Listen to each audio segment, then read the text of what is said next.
शीशा के फोटो से तू निकलेगे दुलराई तो बेटी। शीशा के फोटो से तू निकलेगे दुलराई तो बेटी। फूलों के हार से दामाद आएंगे। फूलों के हार से दामाद आएंगे। सब बैठले तो ही पापाया पाने पापा। सब बैठल तो ही पापाया पाने पापा।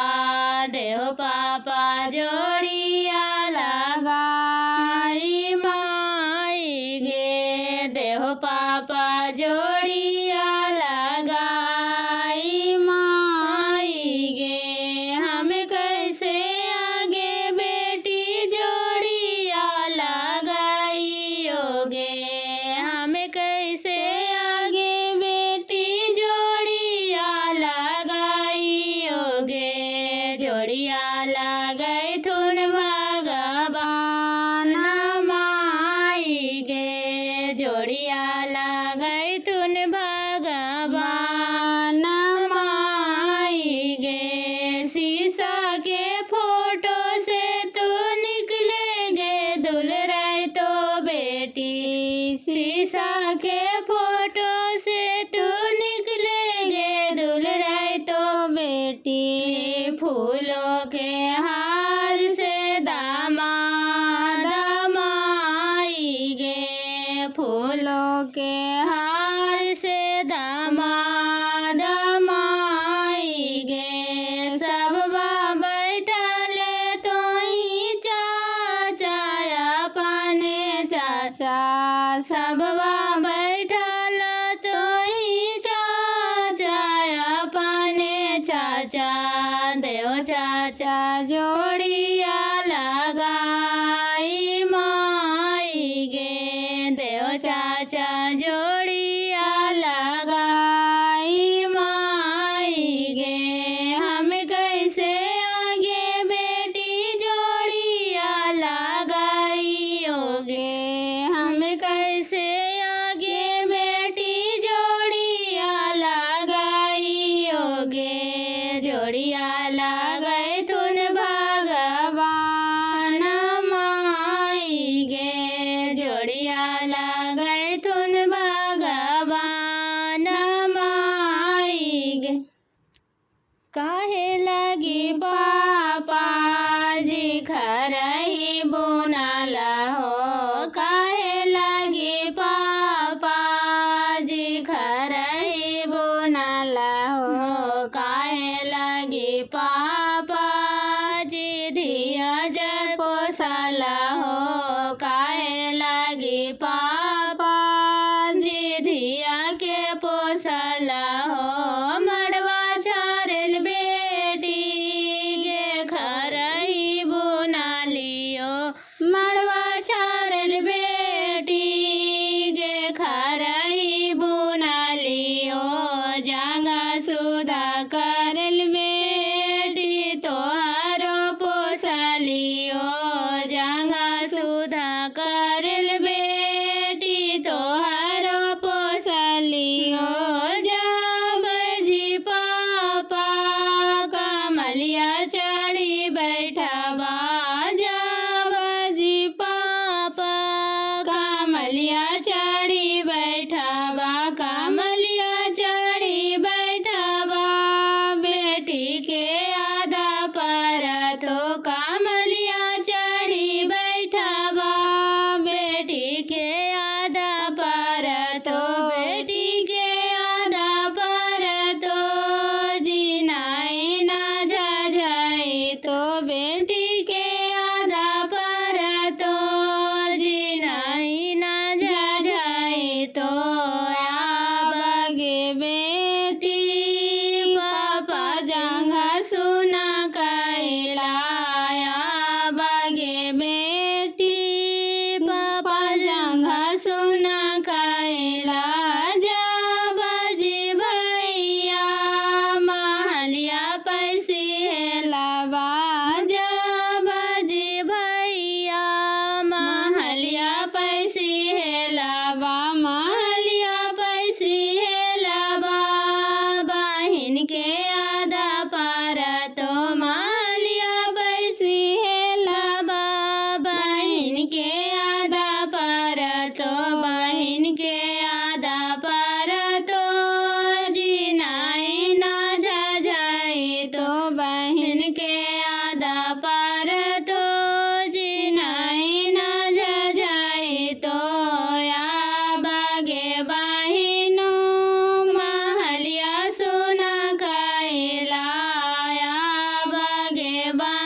महलिया सुना कैला जब जी मम्मी रसोइया पैसे हेलाबा जब जी मम्मी रसोइया पैसे हेलाबा रसोइया पैसे हेलाबा बेटी के आधा पर तो रसोइया पैसे हेलाबा बेटी के आधा पर तो बेटी के आधा पर तो जिनाई न जाई तो बेटी के आधा पर तो जिनाई न जाई तो काहे गे बेटी रसोइया सुना कैला हो काहे गे बेटी रसोइया सुना कैला हो जब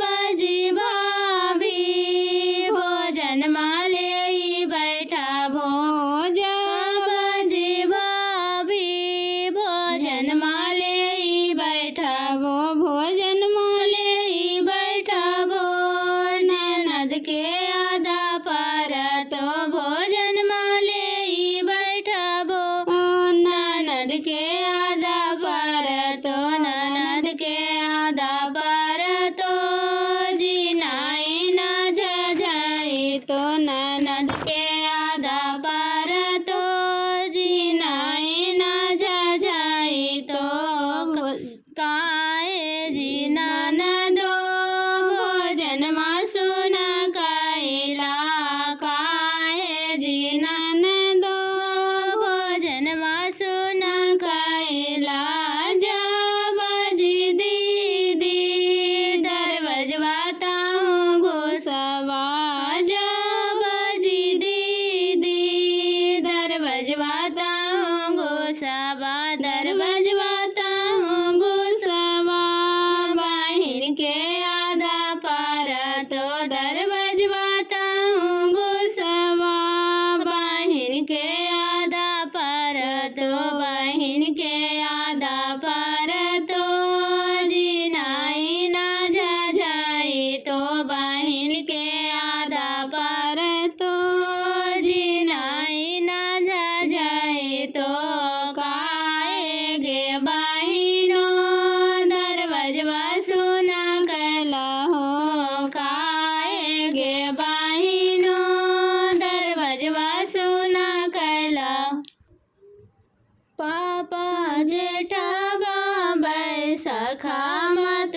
विवाह करिहा जी पापा जेठा बैसखा मत विवाह करिहा जी पापा गरमी से दिया कुला जय तो जी पापा गरमी से दिया कुला जय तो जी बेटी दुगरे लागे वो चंदन गाछ गे बेटी बेटी दुगरे लागे वो चंदन गाछ गे बेटी बेटी मड़ावे लागे वो बिजली पंखा गे बेटी बेटी मड़ावे लागे वो बिजली पंखा गे बेटी बेटी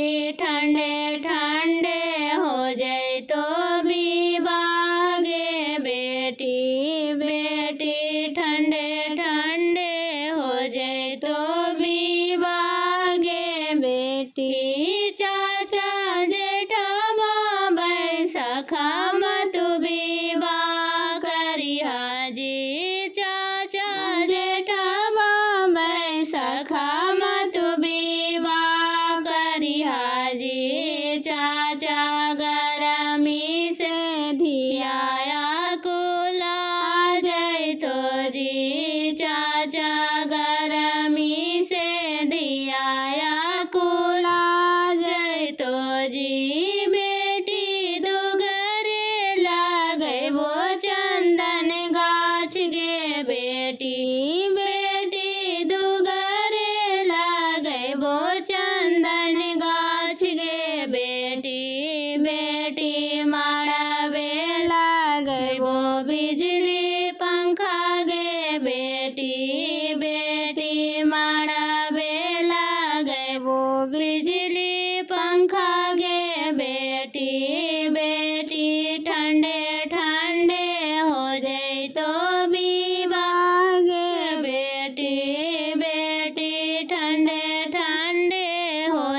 तो